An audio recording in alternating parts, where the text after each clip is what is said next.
Selamat malam pemirsa, kembali lagi dengan saya Indah Kumalasari di Breaking News. Pada pemilihan umum 2024 pada saat sekarang ini, panorama politik di Indonesia semakin menarik dengan munculnya beberapa calon pemimpin baru yang menantang kekuatan politik di Indonesia yang telah mapan. Beberapa calon yang mencuri perhatian masyarakat adalah salah satu tokoh muda dari Partai Gerindra. Untuk informasi terlebih selanjutnya akan disampaikan oleh rekan saya yaitu Yosa Uliatul M di lapangan.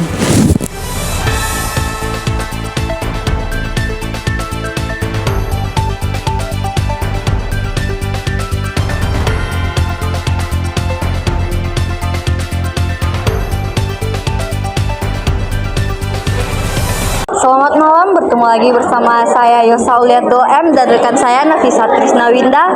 Hari ini saya lagi berada di Masjid Nurul Huda, Balai Mansiang, Kota Padang.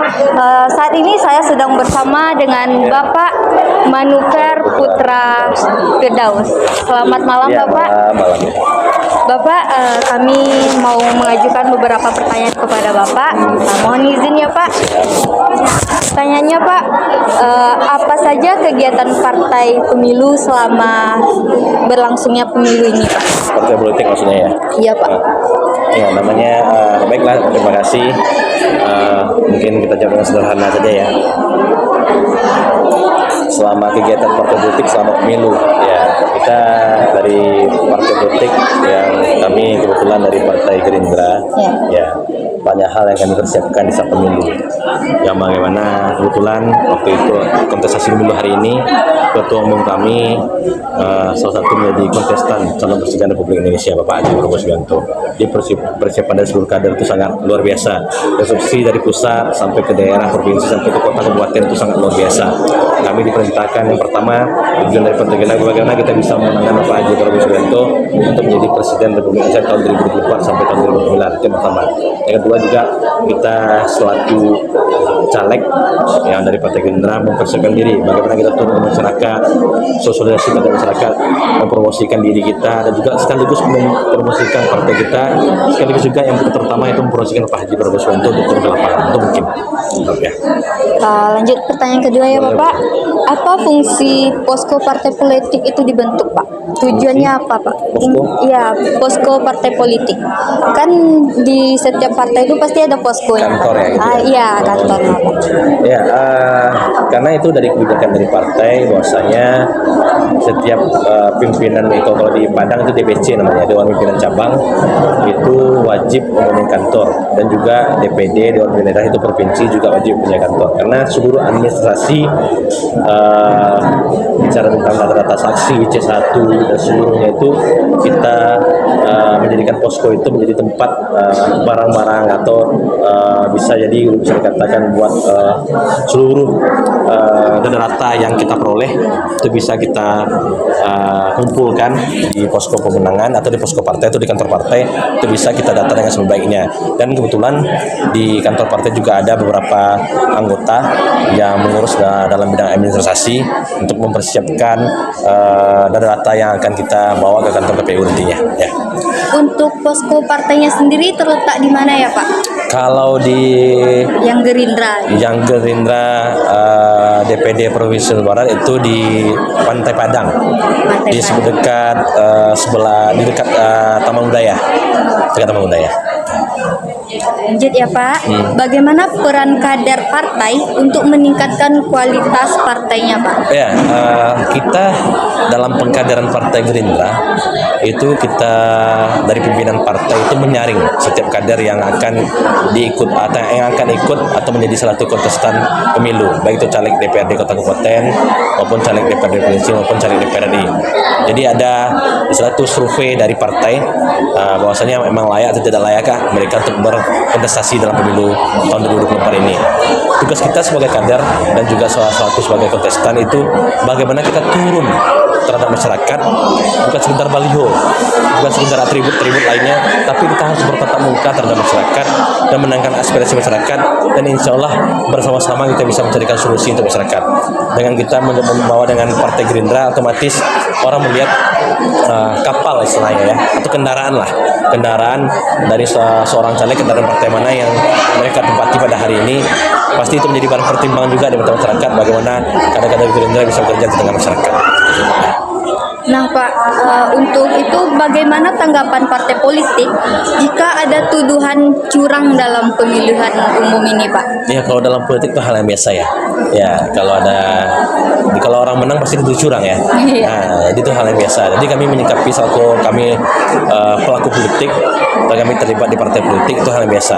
Kebetulan kami kan di partai Gerindra, mungkin seluruh partai juga mengenai tentang bagian hukum kita yang untuk bisa menyikapi hal ini. Kalau memang itu memang ada bukti data yang valid, ya itu kan ada kanal-kanalnya, kanal-kanal yang bisa untuk pelaporan-pelaporan seperti Bawaslu, ya kan?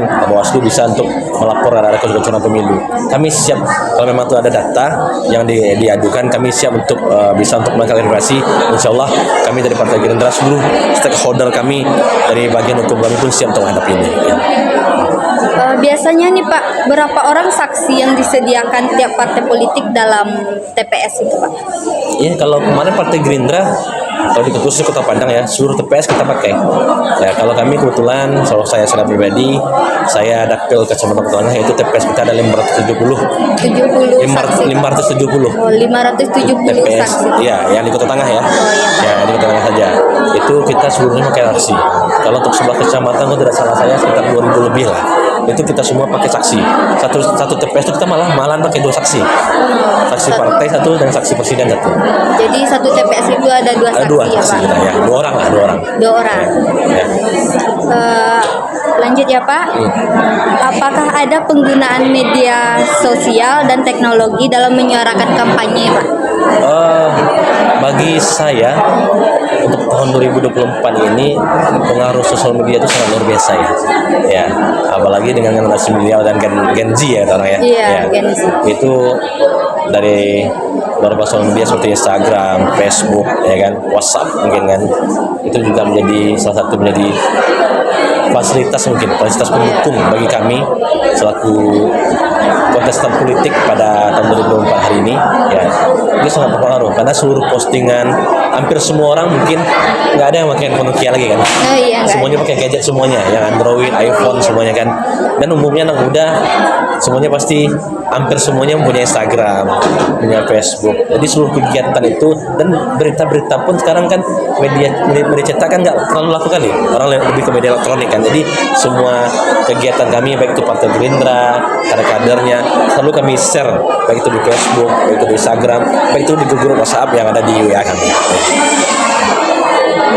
Apakah untuk pemilu selanjutnya ada evaluasi atau pembaruan yang harus dilakukan partai politik, Pak? Kalau bagi saya secara pribadi, kalau evaluasi itu hal yang sangat penting ya.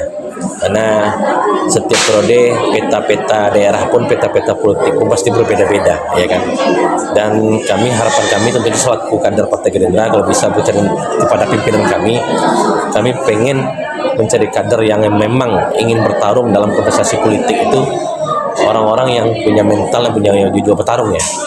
Dan pastinya juga orang-orang yang secara pribadi sudah berkecukupan. Berkecukupan bukan dari anggota DPRD maupun wali kota bupati itu bukan tempat mencari uang, bukan tempat mencari nafkah kita, tapi tempat tempat pengabdian kita yang harus kita bisa berikan manfaatnya terhadap masyarakat banyak. Oleh sebab itu kami berharap kepada Partai Gerindra bisa mencari kader-kader yang muda, pastinya energik dan punya kemauan untuk bisa berpartisipasi dan memberikan kebermanfaatan terhadap masyarakat. Ya. Itu Pak, ada satu lagi pertanyaan Pak. Bagaimana partai politik memilih dan menetapkan kandidat untuk kontes pemilu? Biasanya kalau kontes pemilu biasanya setiap partai kan ada internal survei sendiri. Ya. Survei. Iya, survei. Jadi kalau Partai Gerindra, kita bicara Partai Gerindra ya. Iya Pak. Sebelum pemilu kalau ada yang ingin mendaftar, karena yang mendaftar untuk menjadi caleg kan banyak. pasti ada penjaringan. Kalau di Gerindra tahap per tahapnya ada juga interview, kayak orang masuk kerja ya, interview, ada sedikit mungkin menyampaikan orasi, dan mungkin bisa dilihat dari beberapa internal Partai Gerindra juga melakukan survei terhadap para kontestan yang akan maju dalam pileg, baik itu pileg tahun ini, pemilu tahun ini atau pemilu yang akan datang. Ya. Baik Pak, terima kasih ya Iya, Pak. terima Cuma kasih. sekian dari Ya, siap. pertanyaan kami. Ya. Maaf Siap. mengganggu waktunya ya Pak. Siap, Terima oke. kasih banyak Ya, Pak. siap, makasih ya. Ya, baiklah, sekian pelaporan saya hari ini. Saya kembalikan ke studio. Terima kasih kepada rekan saya Yosa yang telah memberikan informasi di lapangan. Sekian informasi dari Breaking News pada hari ini. Sampai jumpa dan selamat malam.